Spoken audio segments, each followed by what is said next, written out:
Welcome everybody to a very different style of video, one I'm really excited about because today I'm reacting to my first ever Into the Inklands meta report. Right at the start of set 3, I made some bold predictions over what decks would be good. It is this very video where the Mufasa meme began. Of course, Mufasa went on to win the Atlanta Challenge at the weekend. So now that set 3 is behind us, let's take a look to see how good my predictions were. Ladies and gentlemen, welcome to the Disney Lorcana This is my first meta report I did for Lorcana. Weekly series where I bring you the very best. I was a little bit rusty going into it in Disney Lorcana. Also, today is day 0, the day Into the Inklands releases, but I've already got 13 of the best the hair better decks now for you. I think the hair's better, the face is fatter, give it a like and make sure you... Okay, the first deck we're going to cover is Mufasa. Why is it called Mufasa? Well, because I think this card is not very good and I'm putting it in the D tier. There's a few different ways you can go about building Mufasa. You can also combine it with Emerald, but this is my friend Moyen's deck, who I did play against him. And so, in fairness, in my defense, Ruby, Amber, Mufasa did just prove to be a little bit lackluster. I think D tier is a bit harsh, but I think it was a pretty good prediction. Lots of people were really talking this deck up. Now, what I will mention, I've got Perdita in there, and Perdita really did prove to be the star of the show in the Mufasa deck, which won the Atlanta Challenge. A lot of people really focus on Mufasa, as obviously you build your deck around it to an extent with the 60 characters, but it was really Perdita, the star of the show. So, while I call it Mufasa, honestly, I think this is a pretty reasonable start. However, with the introduction of Ursula and Bare Necessities, both Emerald and Amber have 2 cost cards which are able to discard Be Prepared from the hand of the opponent, and I therefore expect Be Prepared to be a lot less common in the metagame, and therefore Mufasa not to be a serious card. It just quests for 2 a turn. A lot of the time your opponent's just going to ignore it, and I do not believe in this card.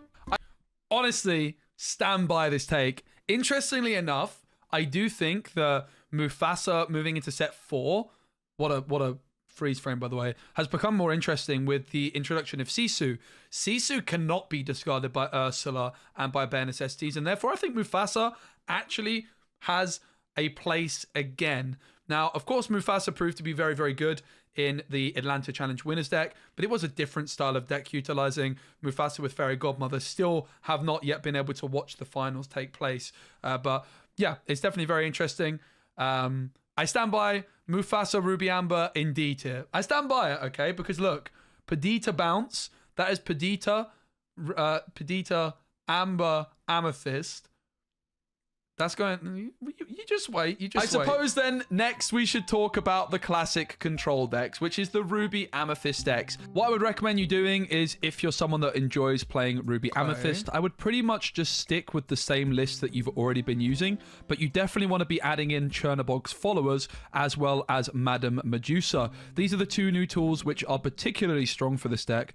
I do also want to give a mention to Queen of Hearts. She is a very powerful rush card. Considering your Be Prepared is going to be getting discarded quite frequently. I don't think I did a terrible job here. Like the dragons were trimmed down, the Elsa. Obviously, these are the main cards which got dropped for a lower curve. Didn't have Queen's Castle in here as well. Parts can help you stay in the early game a little bit longer.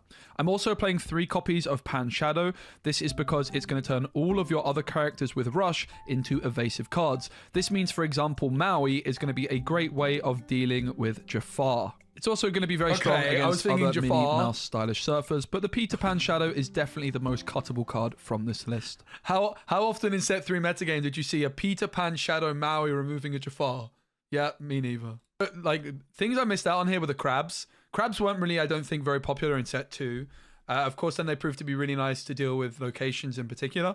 And then the other thing is, obviously, Ruby and Amethyst was just forced to go more aggressive, because I did mention Be Prepared being a little bit of an issue, and I did call this deck a control deck. And to be fair, it didn't really prove to be a control deck per se. It was like more mid-rangey with some control tools.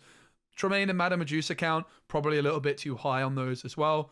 But not a million miles away, I would say, considering it was right at the start. I think I had some reasonable ideas here. While this deck did get some very powerful new tools, in particular Madam Medusa, I just don't think I see this deck doing that well in the metagame. I'm torn between B tier and C tier, and I'm gonna be controversial. I am putting Ruby Amethyst Control in the C tier. I don't think this deck is gonna be great. Is it still gonna be solid? Sure. But I think there's gonna be a lot better options. I think Ruby Amethyst Control has finally left the metagame because of Bare Necessities and because of Ursula. It's important. Okay, so overall, I don't think it's a bad take because, in fairness, I called it classic control of Elsa, Maleficent Dragon, the Ursula Uninkable. These cards all left the deck, but of course, Ruby Amethyst adapted. It went a little bit quicker, and it did prove to still be one of the best decks in the game. And a deck I continue to underestimate actually throughout the set 3 meta. We saw Ruby and Amethyst in both finals of the challenges, both in Atlanta and Lille. It was very, very popular in Lille, which is, of course, the tournament I was casting, so I saw lots of action. Overall, it was a great deck. I do think I was kind of onto something, that the classic style of Ruby Amethyst was not as good anymore, but clearly it was better than this color combo was better than I gave it credit for. Another way of playing control then is Ruby with Sapphire. Okay. What this allows you to do is it allows you to ramp up to your other control tools a little bit quicker than you can in Ruby Amethyst. This is my early take on Popsicle Control. I do think this is going to be the better way to play control, but I also think... Oh my goodness. What is that? Hydra, Deadly Serpent, 4 copies. There's a lot of uninkables. There's no Fishbone Quill. Guys, I was rusty, okay? I did not play that much set 2. I also did not have anyone I really spoke to about these decks. I just did it myself. I was new to Lorcana content. This is not a very good list. I will say it's not a million miles away, right? I've got the One Jump Ahead, the Be Prepared, the Maleficent. I've got some Medusa, some Tremaine. There's a lot of uninkables. I think in fairness, if you remove the Nyx, the Hydras, the Corella was definitely a very popular card in set 2 as well to deal with the Minnie Mouses, who wasn't quite as popular. It's not a million miles away, I think, in fairness, but it is definitely, there's definitely some interesting choices in there, that's for sure. The main thing here to note is the lack of the 4-cost Grammartalas and the lack of How Far I'll Go. But honestly, if you add those in, it's a pretty solid take on the deck. But also maybe want to reduce the uninkable count too as well.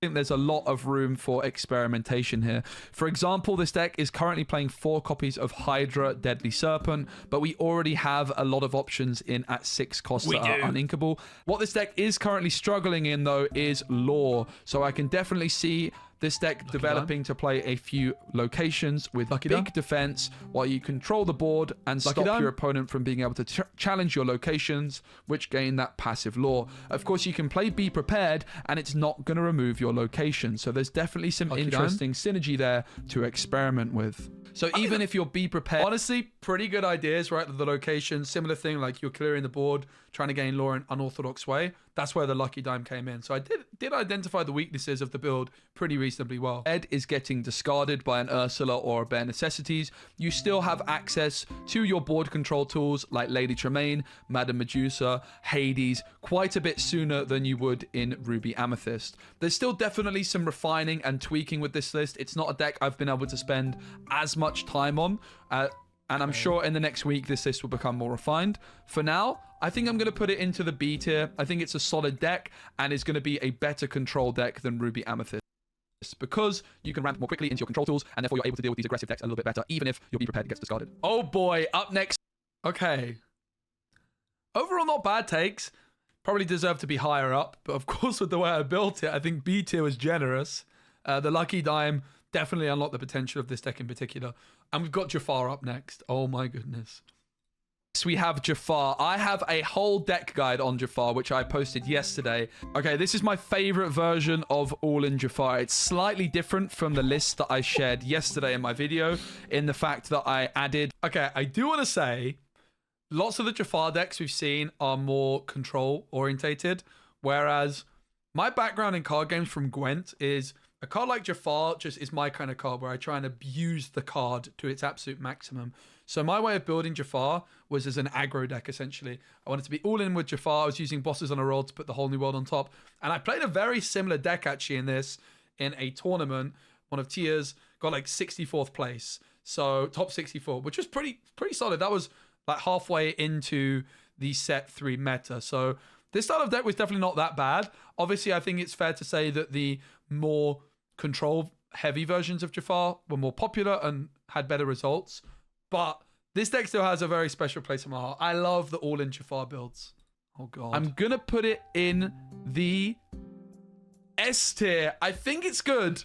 I think this deck is really good. I honestly do. I've done some testing in some scrims. It might end up moving down. But if you don't have the answers to deal with this deck, it is just going to beat you a lot of the time. It can get to 20 very, very quickly. The meta is going to absolutely form around this deck, and therefore it might slide down the rankings as the meta develops. But on day one, I am a big believer in this all-in Jafar deck, and I would really recommend playing the list, which I shared in my deck guide. Okay, up next we have Bounce. This is an Amber. This video's too funny, man. Jafar in S tier. Well, listen, I think we all believe Jafar was just mind-blowingly broken when the card was first released. I think it's just a credit to the design team that it didn't prove to be the case. It still proved to be very good. We did see a lot of Jafar in the top 64 cut. I say a bit of Jafar in the top 64 cut and Lil.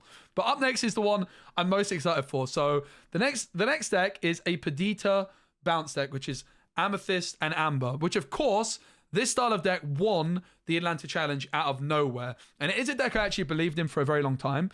And in fact, if I was playing in Lil, this was a deck that I was interested in experimenting with. We saw in a tournament kind of 2 weeks before the Lil Challenge, a Perdita Amethyst deck do very, very well. And it was one that was on my radar. I never would have built the same list, which ended up winning the challenge with the Mufasa and the Fairy Godmother. But Perdita is a card which I loved right from the start.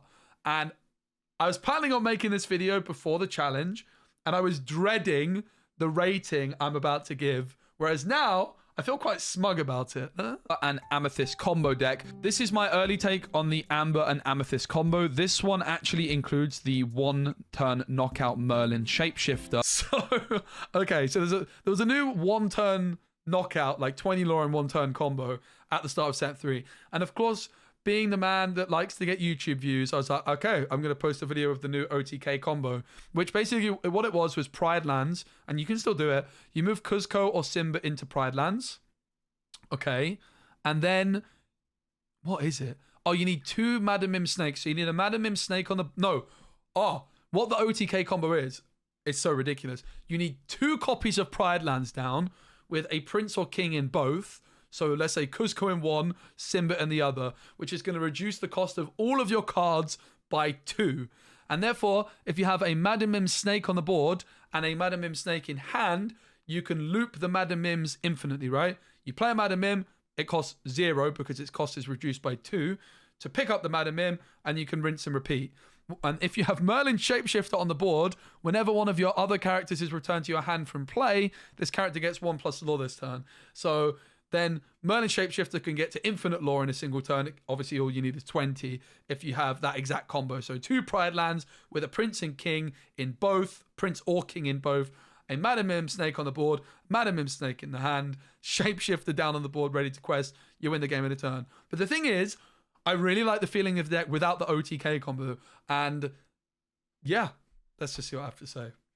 I knew the OTK combo was bad, but I kept the OTK combo in for the meta report and kind of mentioned that, well, this is actually really good without the Merlin Shapeshifter. Really do see this being a super, super strong deck and one of the best ways to play Amethyst in set number 3. The bounce package just feels fantastic with these Amber cards, and Perdita is an incredible top-end card, one of the best legendaries in Disney Lorcana. I built this deck myself after being inspired by the 1-turn knockout Merlin Shapeshifter combo, but I did end up removing the Merlin Shapeshifter from the deck. This can be an incredibly aggressive deck, playing up to 8 Lilos, because you can play Lilo, Maleficent. You've got lots of very good 1-drops. I love Lilo, okay. You have Simba and Pride Lands and Madam Mim bouncing back your aggressive tools.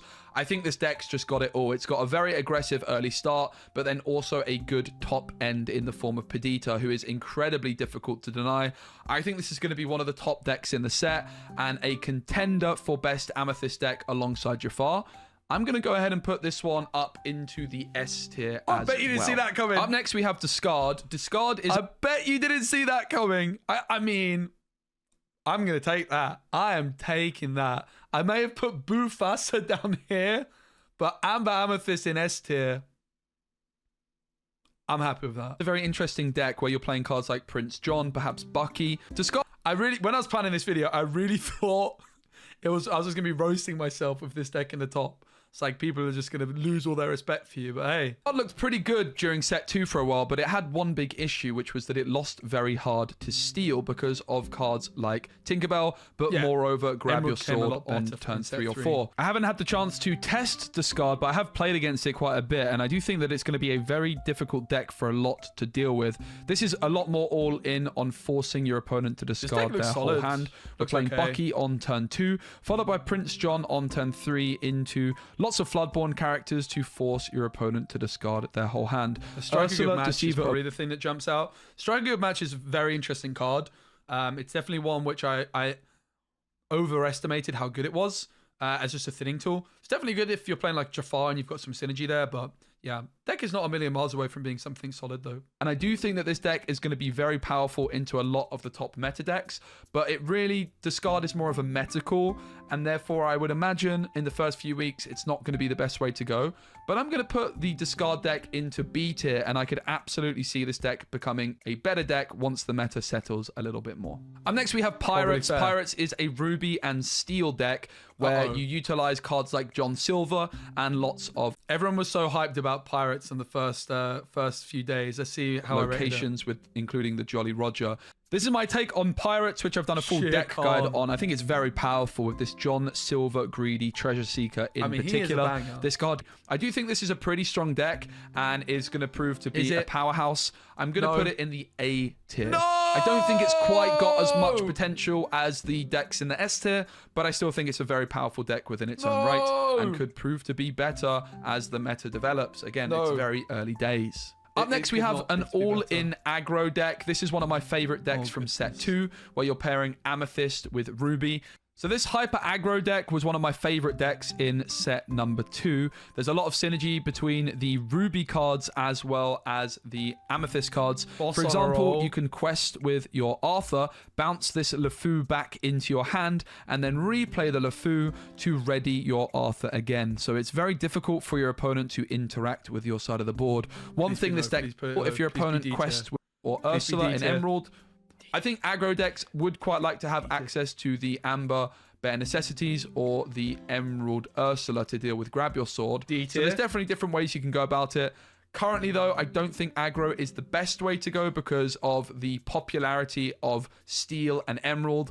Morph into Tinkerbell on turn 4 is going to be absolutely devastating for these decks. And therefore, I think that they're going to have a real hard place finding a slot in the meta. I think there's better ways of playing aggressive decks in this set. Up next, we have Beast OTK. This is a mid-range Steel and Emerald deck. This is my take on the best deck in the game. There's a couple different... The Beast Selfless Protector. I still think there's something to that. This card's really cool, man. So whenever one of your other characters would be dealt damage, put that many damage counters on this character instead. It's kind of like a bodyguard in a way, right? But it doesn't need to be exerted. It's kind of cool. This is just all in on Beast Relentless. So I had the Beast Selfless Protector there. Ways you can play it, of course. Instead of going for the Beast A deck on my YouTube channel, which didn't have the Beast OTK combo, but you can just slot it in. I'm covering basically all of those mid-range Emerald Steel decks because they're all very, very similar. They do different things. There's different ways you can build them. Some without Beast. but I think most we're not people are saying going to be it's playing just Beast, Beast and I do OTK. think this is the top deck of the set. Even without the Beast combo, I think it's an absolute powerhouse of a deck.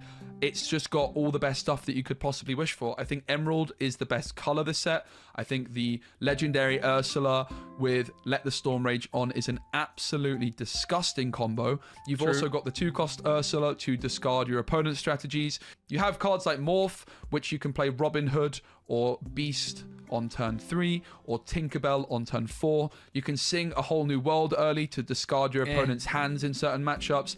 This deck just does everything really well, and it doesn't struggle in any particular area. And I do okay, so funny story. I played this kind of deck, I think without the Beast OTK combo, but I played Emerald Steel with Chief Bongo, as I called it there, Chief Bongo with Bucky, this kind of stuff, about a week or two into the metagame. And I thought the deck was the best in the game until I started playing against people using locations. And that's one thing that the deck really struggled with. There was Scrooge McDuck Manor and Queen's Castle, especially McDuck Manor actually at the start of set 3, all over the place. And that's where I got it wrong, that it doesn't do everything brilliantly, because locations completely caught me off guard. I wasn't playing any copies of Rise of the Titans, and I got completely railed by locations. Overall, I don't think this was a terrible take. I did kind of say, like discard could go up, and that I really liked Emerald Steel as an ink color. And I think I got that pretty spot on, that it was pretty good. Definitely overestimated it a little bit though. I think it's going to be the deck to beat coming in to set number 3. In fact, I think you could honestly make a case to be bumping Jafar and bounce down into the A tier and having Steel Emerald as the top Jafar contender. there. But I think that I do like the look of these other decks quite a bit as well. But I do think that I do think Steel Emerald is the clear front runner on day 0. Up next, we have Rockstar Emerald. Rockstar Stitch is an aggressive deck and a better way of playing aggro, in my opinion. In fact, this was the first deck I built from set 3, and I think it's very good. Yeah, so this was the first deck I built from set number 3 because I really wanted to play a Rockstar Stitch deck, and a lot of people are going to be wondering why I'm not playing Perdita in this deck, and that's because in Amber and Emerald, you just don't have enough card draw, and you don't have many ways of getting cost reduction. Ever ink more than 4 cards. Please you stay don't put at it 4 above ink the C maximum. tier. There's also the new Kidder card, which is a fantastic finisher and gives you an extra turn of questing. Cards like Baloo are also great, where you're getting guaranteed lore if it's removed from the board, while also being a bodyguard. I think this is a really strong deck. I'm going to put it in the A tier. Up next, we have Songs. Songs did get some new tools, including Bare Necessities, and there's lots of different ways you can build Songs. Of course, you can go down Sleepy's Flute route, or you can go for a more quest-heavy build. Steel Songs definitely has a bunch of different ways you can go. Okay, let's look at my Steel Songs day 1 build. Piglet Poo Pirate Captain. Hello. That one, Frank Carston. Frank Carston had Piglet, 3 copies of Piglet in their tournament-winning deck. I think the one Chernobog's fine. Bare Necessities. Gaston's pretty interesting. No one really went for it, but I still think Gaston is a pretty solid option just to be singing The Whole New World more consistently. I mean, I think the main one in this is the lack of Queen and Robin Hood, right? That's definitely the thing I'm missing out on here. It's honestly not the worst take of a deck I've seen, but yeah, not playing the Queen and the Robin Hood shift options is absolutely the main thing that comes to mind here. The Perdita, obviously, I was trying to shoehorn in a bit there, but I do, I like Perdita a lot. Heavy on the Grab Your Swords and Zeus's as well as the Be Our Guest being a bit random, probably better options there, but not the worst take on Amber Steel Songs, I would say. No Rapunzels either, no Cinderella Stouthearted. Definitely not the greatest, but I think it's okay. I'm going to put it in the bottom of A tier because Songs, I think, has always been a good deck, and it did get better with this release. But it's quite a difficult deck to build. So I'm going to... Up next, we have Steel Wheel. This is the Sapphire Steel deck, one of the top contenders from set 2. So the Steel Sapphire deck is still looking to do... Oh my goodness. Grandma Tala. All right. We did actually see someone playing the Grandma Tala in Lil Top Cut, so that's something worth noting. Certainly weren't playing 4 copies of it. I think they just had 1.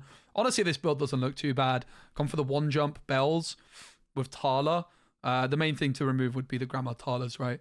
The bells are in there. No Lucky Dime. Obviously, that was something which came into the meta maybe a few weeks after this video. But honestly, not the worst take on Sapphire Steel, I would say. One thing I really don't... I do have the Develop Your Brains in there as well, which I'm really happy to see. So one thing that I really thought coming into this set was that Sapphire Steel was going to be kind of dead because it relied on a whole new world so much. But what I underestimated was, because of the new discard tools, Bare Necessities and Ursa Deceiver, what I really underestimated was the power of Flavisham and the Develop Your Brains to still find that whole new world down the line. It still was able to succeed without reliably having just keeping a whole new world in hand, and it still was a great deck overall.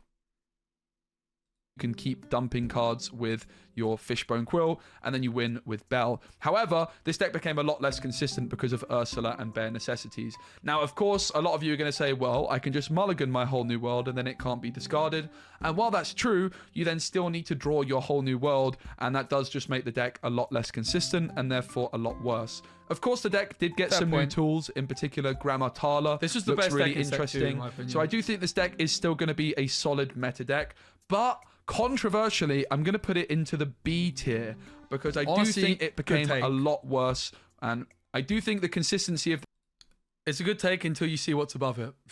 This deck is the thing that it needs most, and I just don't think it's going to be as relevant in the new metagame. Finally, we have Tiana Hand Dump. Now, of course, there's going to be other decks being discovered in the next week. So in the next meta report, I'm sure we'll cover even more lists. So I'm trying to think, like, what's the main thing I missed here? Most people would be missing Perdita, but I managed to get that in. Emerald Amethyst is lacking. That was definitely a very, very good deck. Non-Jafar Steel Amethyst is also missing. I think that's about it. I think I got most of the stuff through. Tiana Hand Dump is a deck which probably wants to play deadly combo. This is like an aggro Tiana deck. Particularly when the Prince... I actually lost this quite a few times. Is, of course, a Prince. It's not a bad deck at all. Also gives you cost reduction time. I'm going to put Tiana Hand Dump into the A tier, but I could see it being better or worse. Again, it's very early days. So this is my take on the Disney Lorcana meta on day one. I don't think you want to be playing Mufasa or classic aggro. I would avoid Ruby Amethyst Control, but it could prove to be better than I'm giving it credit for. And if you want to play Control, I would probably be looking at playing Ruby Sapphire. And again, a lot of these decks are going to be shifting up and down. This is just my early hot takes, having tested a lot of stuff. But of course, I'm excited to see where everything settles. I would love for you to share your opinions on my meta report. What deck do you think is the top deck to beat? Do you think I've massively overrated or underestimated any deck? And do you think there's any underestimated Pirates, mate? Pirates, which I haven't even mentioned, which you think I should be looking at for the next meta report? Okay. Overall, I'm taking it. I think it's a dub. And hope you guys enjoyed this style of video. If you want to see me do this for future meta reports, let me know. Give the video a like. Subscribe for more. See you very soon.